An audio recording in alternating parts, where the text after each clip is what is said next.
Good day everyone. ఈరోజు వీడియోలో మనము సాటర్న్ అంటే శని మనని ఎలా ఇంపాక్ట్ చేస్తాడో అర్థం చేసుకుందాము.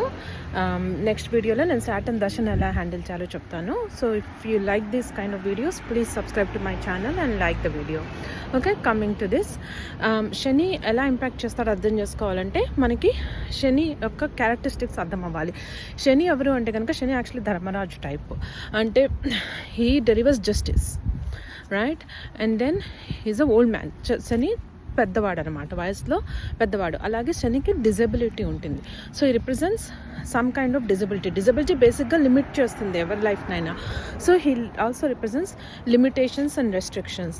అండ్ శని ఆల్సో ఒక discipline teacher type.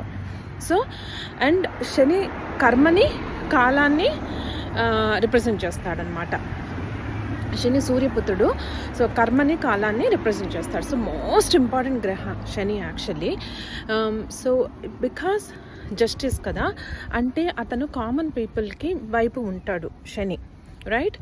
So common పీపుల్కి హెల్ప్ చేస్తే శనిని పాసిఫై చేయొచ్చు. రెండోది కార్మిక్ లెసన్, అంటే కార్మిక్ లెసన్స్ నేర్పించడానికే మనకి సాటర్న్ మహాదశ వస్తుందన్నమాట. మన కర్మని మనం పాజిటివ్ చేస్తే పాజిటివ్, నెగిటివ్ చేస్తే నెగిటివ్, అంతే. ఇంకా అక్కడ దానికి నెగోషియేషన్ ఏమీ ఉండదు శని దగ్గర ఎలాంటి నెగోషియేషన్స్ ఉండవు. మనం ఏం చేస్తామో అది మనకి వెనక్కి తిరిగిచ్చేయడమే శని పని, right? And then also Shani represents discipline, అంటే శనికి ఏం మాత్రం నచ్చింది ఏంటంటే కనుక డిసిప్లిన్ లేని లైఫ్ స్టైల్, హ్యాఫ్జార్డ్గా బతకడము, హ్యాఫ్జార్డ్గా ఇష్టం వచ్చినట్టు తినడము, ఇవేవి శనికి నచ్చవు. అండ్ శని లిమిటేషన్స్, రెస్ట్రిక్షన్స్ ఇస్తారని చెప్పాను కదా. సో ఏదైనా లిమిట్ చేసుకుని రెస్ట్రిక్టెడ్గా సింపుల్ లైఫ్ని అతను శని యొక్క ఎనర్జీ ప్రిఫర్ చేస్తుంది అనమాట. మనకి పేరుకి బోల్డ్ అంతా ఉండొచ్చు, కానీ సింపుల్ లైఫ్గా ఉండమని స్ట్రెస్ చేస్తూ ఉంటాడు.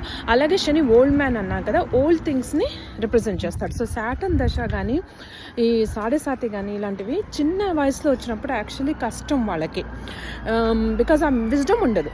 ఆ మెచ్యూరిటీ, విజ్డమ్ కనుక ఉంటేనే మనం సాటర్న్ దశని బాగా హ్యాండిల్ చేయగలుగుతాము.